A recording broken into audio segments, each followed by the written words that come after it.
కొరటాల శివ దర్శకత్వంలో young tiger NTR దేవర మూవీని చేస్తున్నాడు. ఇది పాన్ ఇండియా సినిమా. అలానే చందు మొండేటి దర్శకత్వంలో యువ సామ్రాట్ నాగచైతన్య తండేల్ మూవీ చేస్తున్నాడు. ఇది కూడా పాన్ ఇండియా చిత్రమే. తాజాగా ఎసెన్స్ ఆఫ్ తండేల్ పేరుతో 2 నిమిషాల నిడివి ఉన్న టీజర్ను మేకర్స్ విడుదల చేశారు. దీన్ని చూసిన తరువాత దేవర కథ కూడా దాదాపు ఇలాంటిదే అనే మాటలు వినిపిస్తున్నాయి.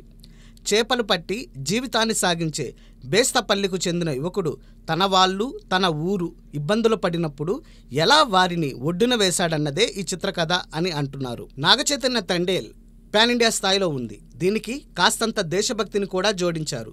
చేపలు పట్టడానికి సముద్రంలోకి వెళ్ళిన కొందరు తప్పిపోయి పాకిస్తాన్ చేరిన సంఘటనలు, అక్కడ రకరకాల హింసలకు గురై చివరకు ప్రభుత్వ చొరవతో స్వదేశానికి తిరిగి వచ్చిన ఉదాహరణలు మనకు కొన్ని ఉన్నాయి.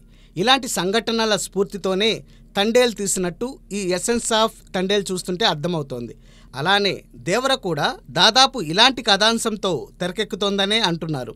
అయితే ఈ రెండింటి కాలమాన పరిస్థితులు భిన్నమైనవని అంటున్నారు. దేవర కొంతకాలం క్రితం జరిగిన కథ అయితే తండేల్ ప్రస్తుత కాలంలో జరిగే కథ అట. పైగా దేవర 2 భాగాలుగా వస్తుండడంతో దాని స్పాన్ మరింత ఎక్కువ ఉండే ఆస్కారం ఉంది. ఏదేమైనా 2 కూడా పల్లెకారుల ఇతివృత్తంతో తెరకెక్కుతున్నవే కావడం విశేషం.